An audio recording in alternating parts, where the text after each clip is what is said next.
Well, good morning, everybody.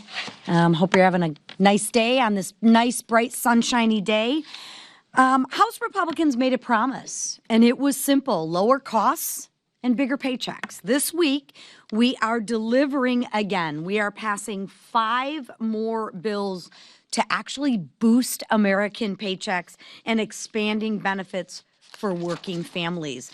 This builds on the working families tax cut, which is raising take-home pay for all middle-class families, delivering historic tax relief for seniors, and giving relief to workers by ending taxes on tips and overtime, and expanding the child tax care credit so parents can actually keep more of what they earn and take care of their loved ones. That's real relief for real working class families, and that's real results for the American people.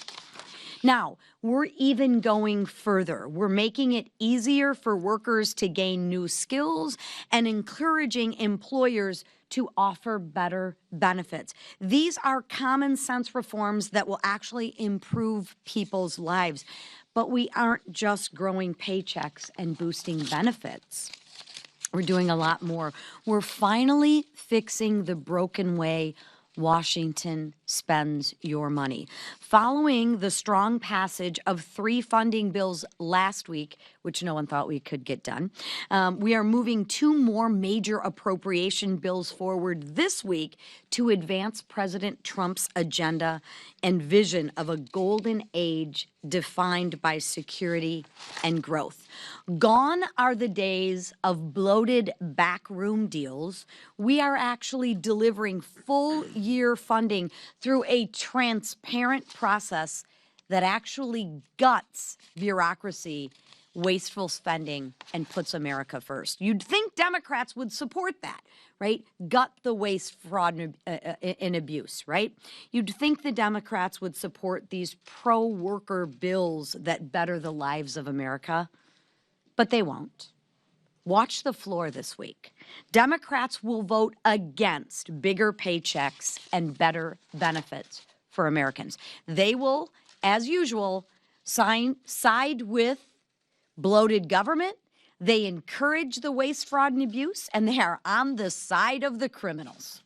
Just like they voted against the largest tax cut and relief for middle-class families when every single Democrat voted against the working families tax cut.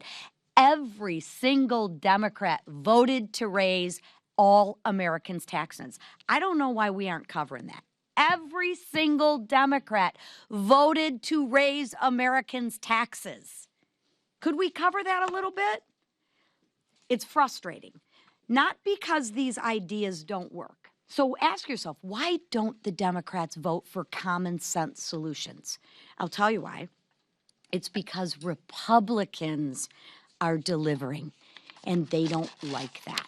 Instead of helping working families, Democrats will be busy running interference for a massive multi-billion-dollar fraud scandal in Minnesota, which I'm sure our whip will talk about. And they will be fighting the law enforcement who are there to actually keep Americans safe. Stop the scams and uphold the rule of law. That's not compassion. That's corruption. And what Democrats are doing is wrong, it's reckless, and it's un-American. Here's the difference. Republicans stand with law enforcement. We stand with making sure that the American people are safe. Republicans protect your hard-earned dollars and make sure that the money is going for good causes and making sure that we are getting value for our dollar. And Republicans will keep fighting to grow paychecks, lower costs, and build a stronger America for this generation and the generations to come. And with that, I'm going to yield to my fellow colleague, Mark Messmer, who will be leading a bill to actually empower companies to help their employees with child care and elder care. Thank you. Mark? Thank you, Lisa. H.R. 2270 is the Empowering Employer Child and Elder Care Solutions Act. America is at a crossroads, After terrible leadership of the last administration, Republicans are finally in a place to deliver change, and we can waste no time in providing more financial relief to the American people. Bureaucratic red tape and expensive mandates are costing businesses and employees valuable money, and it's important that we get government out of the way.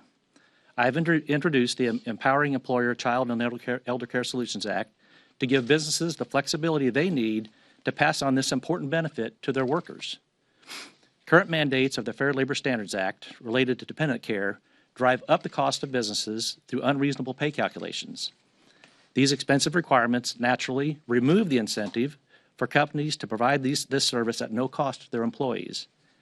In fact, these mandates are so outdated, they were enacted in 1938 when nobody used daycare for their kids and elderly parents lived with their adult children until death. In these modern times, we must get rid of red tape and let our businesses invest in the needs of their employees without punishing the company for doing just that. Hoosiers and all Americans must not be forced to choose between caring for a loved one and working outside the home. Businesses deserve to be profitable, and they are also entitled to have the most qualified workers to support their company's growth. They should be rewarded, not punished, for making this critical pro-family business benefit available, which in turn helps them recruit the brightest and best to the workforce. I'm grateful for my Republican leaders who, along with the Trump administration, are dedicated to turning the economy around and making America more profitable again.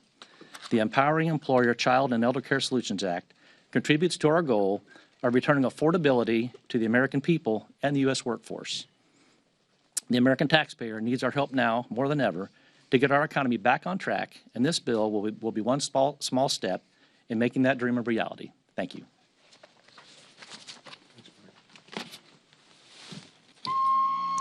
Just going to beat you to it. That's hurtful, Tom. It's hurtful, Tom. Well, I'm just trying to help the speaker. He was going to have to do it anyway. I want to begin by thanking President Trump and his all-star cabinet and federal law enforcement who have been working around the clock in my home state of Minnesota to combat rampant fraud and remove criminal illegal aliens from our communities. The worst of the worst are coming off our streets thanks to the immigration and customs enforcement officers. This includes murderers, rapists, kidnappers, and pedophiles. Yet you wouldn't know about this because our worthless paper, the Minneapolis Star-Tribune, doesn't report the truth. Law enforcement officers are repeatedly harassed, assaulted, and demonized by paid agitators and failed and corrupt politicians who care more about scoring points with the radicals in their party than enforcing the rule of law and keeping Minnesota safe. Minnesota's so-called leaders, like Governor Tim Walz, Attorney General Keith Ellison, and Mayor Jacob Frey, would rather go to war with the Trump administration than get criminal illegal aliens out of our communities and expose the fraud that's been allowed to run rampant on their watch.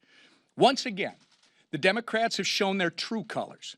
Look no further than their ridiculous lawsuit yesterday. They're choosing to protect horrific criminals over law-abiding Minnesotans, and they're using your taxpayer dollars to do it. Thankfully, President Trump is once again stepping up where Tim Walz and Minnesota Democrats have failed by sending in additional officers and ending temporary protected status for Somalia. The Trump administration is putting the safety and security of Minnesotans first. Housing and Urban Development Secretary Scott Turner announced yesterday that under Joe Biden, the department likely paid $84 million in ineligible assistance, including assistance to over 500 dead tenants. And that was in his final year in office. Accountability is finally coming, and Minnesotans are getting the answers they deserve. With that, I'm going to turn it over to our leader, Steve Scalise. Thank you, Whip. We have another busy week on the House floor addressing problems that were created under Joe Biden, dealing with cost of living. As our conference chair, Lisa McClain, talked about, we have brought so many bills to start unraveling the damage that Joe Biden created that led to all these cost increases in so many areas to finally start bringing them down so we could put more money in the pockets of hardworking Americans.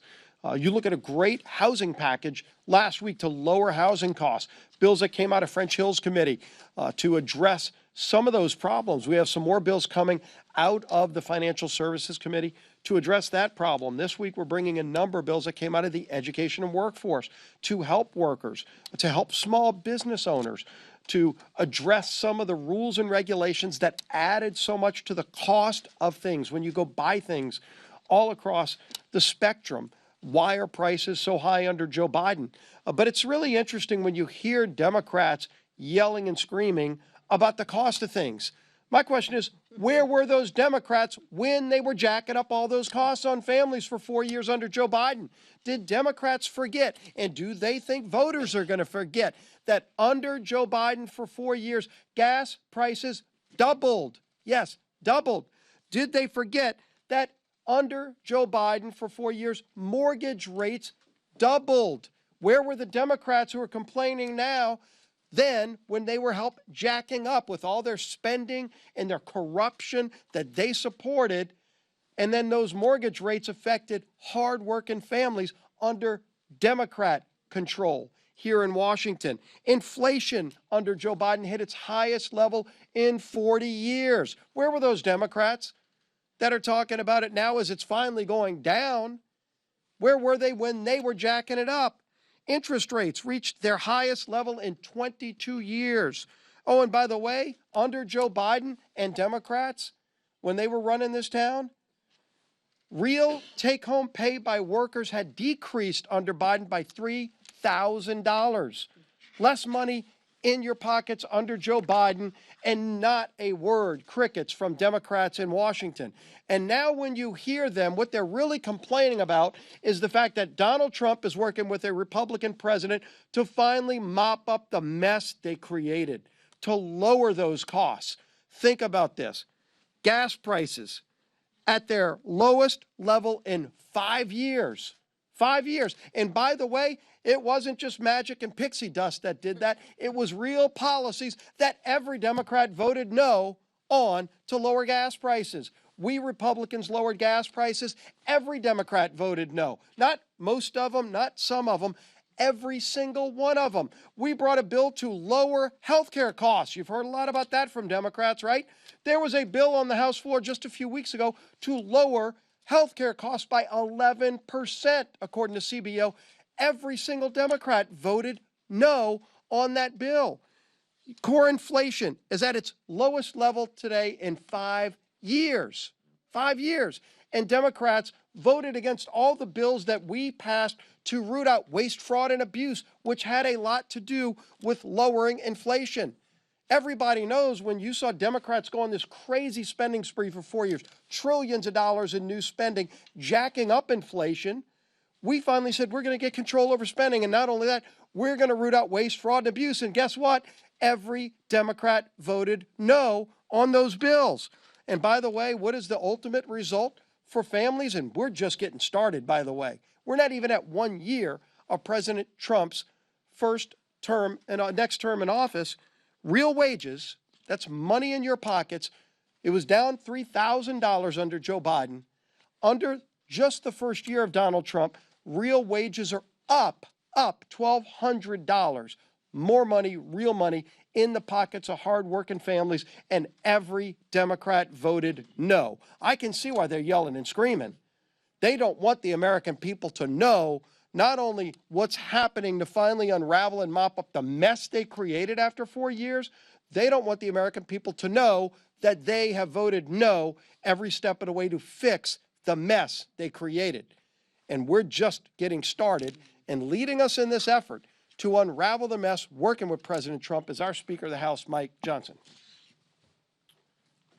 Thank you, Mr. Leader. We are, you can tell, we're excited this morning about the resurgence of the U.S. economy and American strength again, and this is because of our policies, and you heard the leadership team talking a little bit about that already, and I just want to echo it. As 2026 begins, one of the reasons we're so excited is that we know that all the provisions of the big, beautiful bill, the Working Families Tax Cut, will be implemented, and so all boats will rise. As Treasury Secretary Bessent said a couple weeks ago, he said 2025 was setting the table, and the banquet and the feast will be in 2026. And it begins in earnest now. Americans will start filing their tax returns after January 26th, and they'll begin to see immediately the real effects of the legislation that we brought and all the great things that have been done. Our Working Families Tax Cut, of course, prevented the largest tax hike in U.S. history. It would have been a crushing blow to the U.S. economy and every hardworking family. But we not only prevented that disaster, we also went forward. We made permanent the tax cuts of the first Trump administration, and then we went even further than that. We removed taxes on tips and overtime. We reduced the tax burden on seniors and so many different categories of American workers. Hundreds of pro-growth policies that were in the legislation that we passed last year, and everybody's going to be feeling that America First pro-growth policies result now. A reminder, you've heard it said here a few times, it cannot be forgotten that Democrats voted against every bit of this. There's no way they can take any credit for any of it because they're on record, and that voting record can't be changed. They give lip service to this new term they've coined, affordability, but we were all talking about the prices that were too high and the cost of living for a long, long time, and everybody in this room knows that. Our aim in drafting the Working Families Tax Cut was very simple. We wanted to make life more affordable again for American families. We wanted to reduce that cost of living, particularly lower and middle class earners who really did take it on the chin over the 4 years of the Biden administration. Bidenomics that they tried to tell us is so great for everyone. Everyone knew it was exactly the opposite. And the results are already bearing out. So as of today, you've heard it references today, 43 of 50 U.S. states, just look at one metric, gas prices. We now have under $3 per gallon. In fact, the national average right now is $2.79 a gallon for gasoline. You've got 19 states where you can buy gasoline for less than $2 a gallon, and that's a result of good policy. Now contrast that, just on the gas prices, one metric. Contrast that with what we were all experiencing under the Biden administration, okay? Despite their draining the strategic petroleum reserve to deflate prices artificially, which was a disastrous policy idea in its own right, gas prices still reached record highs, and the national average for a gallon of gasoline was more than $5 a gallon under Biden. Now, it's under $3. And under the Biden years, it cost Americans more than $60 just to fill up a Honda Civic or a Toyota Camry. And now everybody's buying the big trucks again, you know. Thanks to sound economic and energy policy that has restored American energy dominance, those days of the Biden years are over, and we're going into overdrive. And we're not going backwards. This is not some talking point. This is real economic data. It proves that Trump policies, Republican policies, achieve better economic outcomes for all of our constituents, and they will reverse the Democrats' cost of living crisis. And you heard the leader mention some of these other metrics, and you're all seeing them pile up now. Inflation is down. Interest rates are down on housing. I think that will continue to go in a positive direction. Certainly as we change over Fed chairs in the early summer and all the rest. And then you saw the economic growth numbers. I mean, they're really exceeding every expectation. In Q2 of last year, it was about 3.8% GDP, the growth, and then it went to 4.1% in Q3, and the latest estimates from the Fed right now, the working number is 5.1% economic growth in Q4. I mean, that's incredible. And it took a little while because we had to reverse the Biden administration policies, but the policies of this administration and this Republican Congress are working for the American people. It's no secret as we look to the action in Congress this week and next week, the public's trust in Congress has waned over time. A lot of reasons for that. And if you poll visitors in the CVC, for example, you probably receive a variety of answers on what theory is, on why. Social media doesn't help, of course, because everybody can go online every 2 seconds and say what they're disgruntled about, and Congress takes it on the chin. But every member of this institution has a personal duty to do their part to restore the trust of the Congress, and particularly as we begin our 250th year as a nation. And I think this is a really important theme. But along that line, Republicans are going to take an important step in our efforts to restore the people's faith in Congress. And one of those big issues is the Stop Inside Trading Act. Now, I want to tip my hat to Congressman Brian Stile. He's the chairman of our House Administration Committee, and he's done an excellent job navigating through the various provisions of this and all the members and making sure everybody's on board. Everybody wants to block and stop nefarious activity and insider trading, but it needed to be done in a thoughtful manner, and Brian Stile's done a great job. So members of our House Republican Conference have worked on this issue for years, and the result is a bill that I think we're going to be we'll be able to pass with I hope a wide bipartisan margin. And it's the direct result of all that advocacy. And, of course, outside groups and online watchdogs who have advocated for this kind of thing for some time. Obviously, members of Congress should not be allowed to profit from insider trading. Obviously, doing so abuses the office and diminishes trust here in Congress, and it flies in the face of the oath that we all took before beginning our service here. And we won't be able to change public opinion overnight, but I think with strides like this, the American people can begin to recognize again that Congress can be trusted, and we're working hard, Republicans are, to earn back that trust. Lastly, on the FY26 appropriations, this will be the second consecutive week that House Republicans will advance another set of FY26 approach bills. And I just want to say, I told you so. So many people in this room thought we would never do this again. And a lot of members didn't believe it either. They didn't believe we could actually break the end of year Christmas omnibus fever and all that. And we're so proud that work has come to fruition. And so this week you'll see passage of the National Security and Related Programs Funding Bill as well as the Financial Services and General Government Funding Bill. There's no omnibus, there's no CR. We really do believe we'll be able to prevent that. And a lot of hard work's gone in. And I'll say, on both sides of the aisle among the appropriators who've done a really good job. Congress is reclaiming the power of the purse, and these two bills are a big step in that. We've already, of course, passed 6 appropriation bills, and we'll be at 8 by the end of this week. And next week, the final 4 measures, we're very optimistic, will be put in that last bill, and we will get that over the line and get it to the president's desk for signature. This is how appropriations is supposed to work. This is how the process is supposed to work. It's a little late, but we're rebuilding that muscle memory, and you all see that. Passing annual approach bills helps Congress exercise our Article 1 authority, of course, and it helps Republicans implement our policies and things that are aligned with the administration. We cannot govern by CR or omnibus. And when we do that, it also loses Congress's opportunity and credibility, and so we're really proud about rebuilding this muscle memory. I promised when I became Speaker to jumpstart this. It's taken a while, but we are finally moving that boulder uphill, as I always say. Fixing the process along the way, and that's a really important thing that everybody can take a lot of pride in. We look forward to sending these bills to the President's desk and to finishing this process this week, and I want to thank Congressman Messmer for being here and doing all the thoughtful work that he's been involved in for his legislation. There's much more of this to come in the new year, and we're excited, and that's why we're in a good mood today. So questions? Yes. With the pending probe of Fed Chair Jerome Powell, and given that inflation actually is looking pretty good, how can the American people trust, and how can markets trust that the Fed is truly independent if it looks like there's a criminal investigation into the Fed chair for not complying with the president's wishes? Just now, the president posted about Powell lowering rates. Yeah, look, I don't. Chairman Powell is an individual. He is not the Fed. He's the chair of the Fed, okay? And it's a serious allegation if he was not truthful in testimony to Congress. That is not a congressional investigation. That's a DOJ investigation. We have to let that play out. I mean, we don't play favorites or favoritism here. The DOJ can't. If there's a credible allegation or concern that someone's lied to Congress, then the DOJ should investigate. I mean, across the board, no matter who it is, no one is immune from that.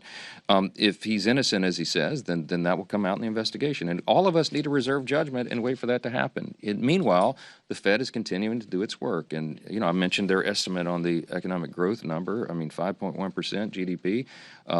Maybe it's higher than that. We don't know. They're still doing the calculations. But the Fed will continue to operate. There'll be a new chairman come May, and you know, we'll go forward. But I'm going to reserve judgment on it, as I suspect all of you should do as well. I recommend you do as well. Let's see what happens. Yes, ma'am. Yes. Do you think the president and his team at the White House should state explicitly that the concept of a military takeover of Greenland is off the table? I don't think anybody is considering that. I mean, it's not been in any briefing I've been in, and I go to all of them. Okay, it's not. This is not a. I think this is a media narrative that's been created. I do. We've been very clear. I mean, the Article 1 branch is clear. There's no declaration of war pending for Greenland. It's not a thing. I don't anticipate any boots on the ground anywhere anytime soon. And look, there are negotiations. There is interest in Greenland for U.S. interests, America's first interest. It has to do with national security and critical minerals and many other reasons, and we've long acknowledged that. I mean, it goes back to I think the Truman administration was the first president who expressed a direct interest in being involved there. We've had military operations there over the years. Some of it's been dormant in recent years, but it's a serious area on the globe with regard to our competition with China and Russia and some of our other people we would regard as adversaries on many of these issues. Greenland is of strategic importance, its geography and everything else. So look, again, you have to wait for that to play out. I'm going to leave it to the administration to articulate it how they will. But I think what the president is articulating is something that everybody objectively has to acknowledge, that Greenland has strategic significance to us and also to other countries around the world. So we need to play that very seriously. Yes. DHS and White House officials have repeatedly referred to Renee Good as a domestic terrorist, even as the government is actively investigating her killing. Are you concerned that the administration is using too broad a definition of domestic terrorism here? Doesn't it open the door for this admin or a future one to cast an equally broad net to criminalize or surveil American citizens? I'm going to be intellectually consistent and say, this is my way. I try to reserve judgment on these things until the investigation is borne out. The difference between this and the Fed chairman investigation is, with this, there's, 6 different camera angles on this terrible tragedy that occurred there in Minneapolis, and we've all seen it. Everybody draws their own conclusions.